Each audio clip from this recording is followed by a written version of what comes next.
Hello, hello po. Magandang hapon po sa bawat isa. Mm. Ma'am, Ngayon good po to ay hear. 3:00 na dito sa bansang Israel. Oo. Ma'am, good to hear na ginagamit niyo pa rin yung word na maganda, ma'am, sa ngayon, ma'am, kasi pwede ba nating malaman kung so far sa ngayon, kumusta yung kalagayan ninyo diyan, ma'am?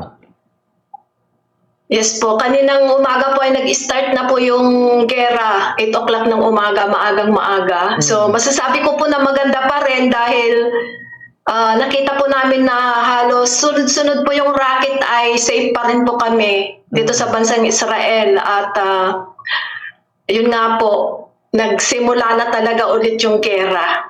Mm. So, ma'am, wala bang mga information na may magaganap na giyera earlier? Wala bang mga information?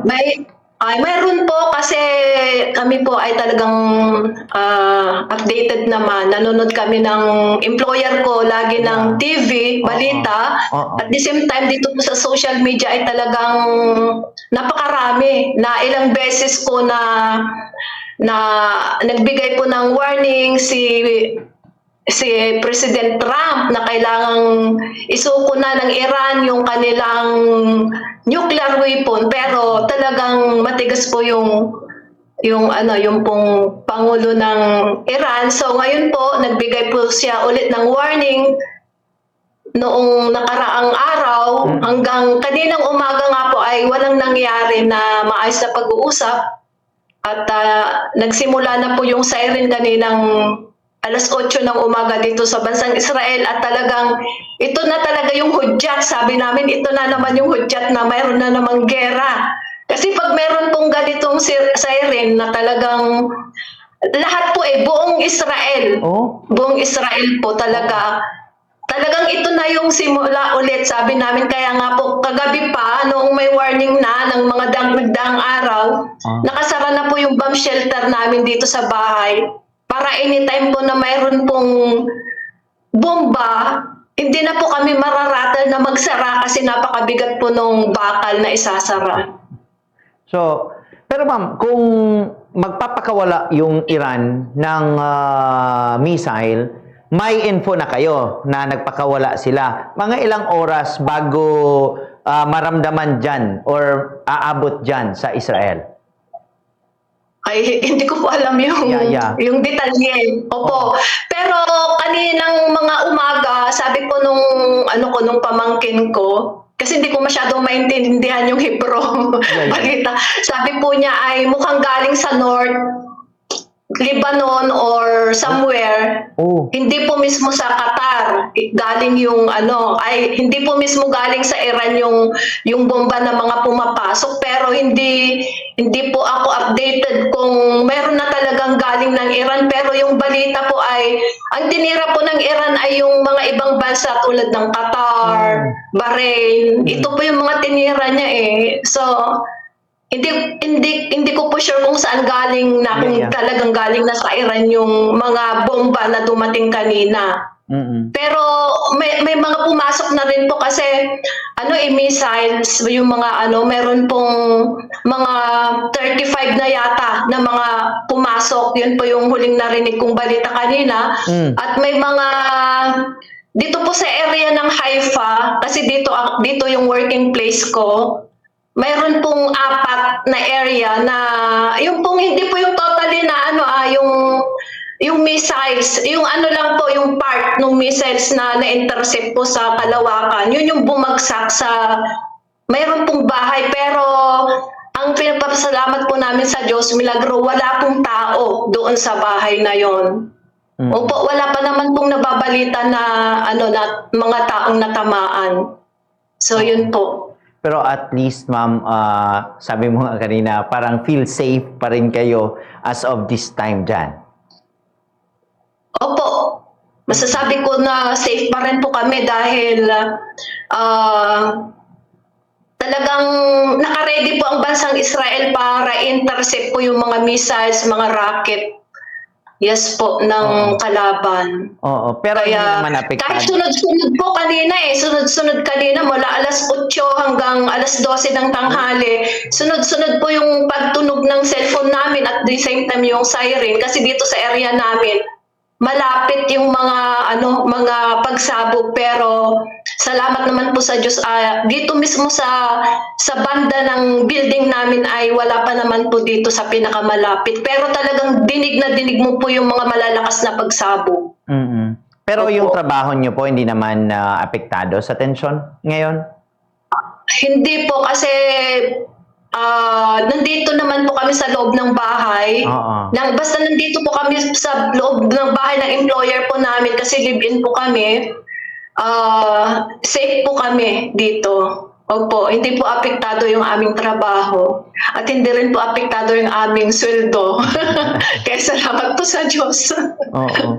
Kasi yung iba, yung last time may mga nakasama ako dito na mga Pilipino na andyan. Kung nasa labas sila, ma'am, pag sisirena, parang dapa ka lang ng dapa dyan kasi baka matamaan ka ng yung mga mahuhulog. Sabi mo nga, may mga debris mula sa mga missile na posibleng mahulog mula sa itaas. Opo, totoo po yun. Kasi naranasan ko na rin yan na naabutan ako ng siren sa labas. Oh. Hindi ko alam kung saan ako magtatago. Kasi syempre pag nasa labas ka, talagang hahanapin mo kung nasaan yung bomb shelter. Although sa mga public places po, tulad ng park o yung mga nadadaanan mo, pupunta ka lang sa mga building. Kasi yung mga building naman po dito ay open, hindi katulad sa atin na may mga gate. Oh. So, mayroon akong nakita na papasok. Doon, sabi ko, tapak ba ako doon? Sabi ko, siguro ito yung bomb shelter. Talagang tinuntun ko yung bilis-bilis ng takbo ko. Kasi nga, talagang syempre magugulat ka dahil sa sobrang lakas ng siren. Oh. So, ganun po. At pag wala kang nakuhang bomb shelter, doon sa malapit sa tinatakbuhan mo, kailangan mo talagang dumapa. At kailangan mong magtago ka kung saan. Oo. Ganun po, pag nasa labas ka po talaga, napakadelikado. Present Kasi of mind. posible po talaga na mamatay kapag natamaan ka ng mga bakal na Yeah. mga debris po na Pero yan, ma'am, Mahuhulog. presence of mind. Kailangan talaga presence of mind.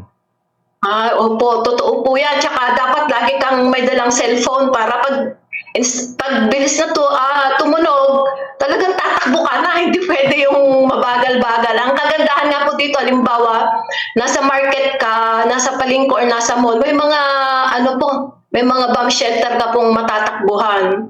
Pero may mga building po dito, yung mga lumang building pa, na mga tirahan po ng mga Israeli or bahay ng mga employer po namin, wala pong mga sariling bomb shelter. Kaya ang gagawin po nila, kung halimbawa nasa 5th floor sila, pupunta pa sila doon sa ground floor. Kasi nandun yung bomb shelter, yun po yung mahirap kasi ilang segundo lang yung yung siren, and then sasabog na. So, ang kagandahan po dito sa working place ko, bago po yung building namin kasi yun na po yung required na maglagay na po ng mga bomb shelter. Meron po kaming bomb shelter mismo dito po sa bahay namin ng employer ko. So, yun po. Kaya safe naman, kahit papaano po.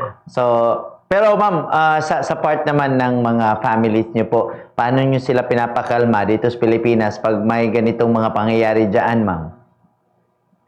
Yes po, parang ako kanina, sabi ko, start na ang gera. Sabi ko, pag-pray nyo kami dito. So, yun po yung unang sinasabi ko, pag-pray nyo kami.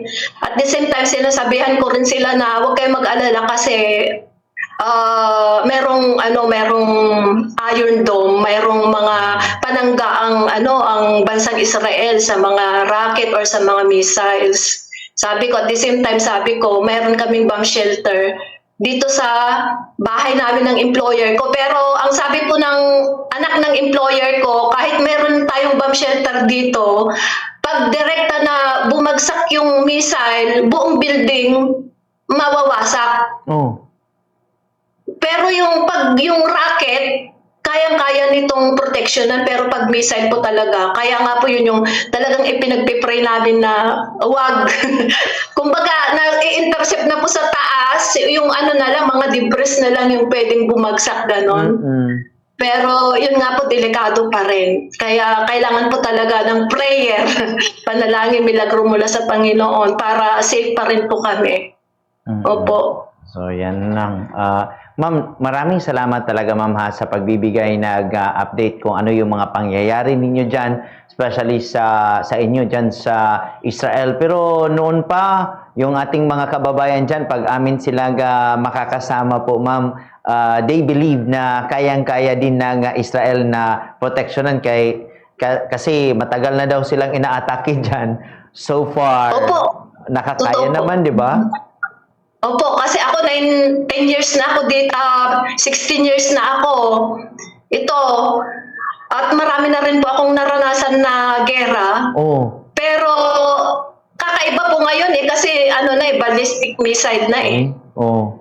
Before, mga rocket-rocket lang. Oo. Ngayon, talagang ito yung pinakamatindi. Tsaka, yung pinakahuling gera, ito yung pinakamatindi kasi ilang ballistic missile noon, sunod-sunod, grabe, nasa 2,000 yata. Pero, yun nga po, talagang nai-intercept po ng Israel.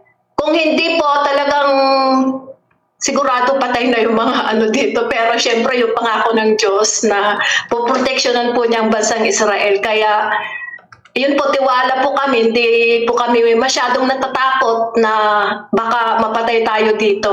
Kasi nung nakaraan na intercept na po ng ng Israel yung mga ballistic missiles. Kaya we believe po na ganun din po ito. Sige. Confident po ang bansang Israel na kaya po nilang ipagtanggol yung citizen dito sa bansang Israel at yung mga foreigners. Sige, Ma'am Remy Estrada Kalimli, ma'am. Ma'am, sa amin dito sa area ng Butuan, daghang salamat. Maraming salamat, ma'am ha. Og amping kayo, ma'am. Mag-ingat kayo, ma'am, sa mga oras na kayo lalabas or even habang nasa loob ng mga buildings ninyo, ma'am. Maraming salamat talaga, ma'am, sa information, ma'am.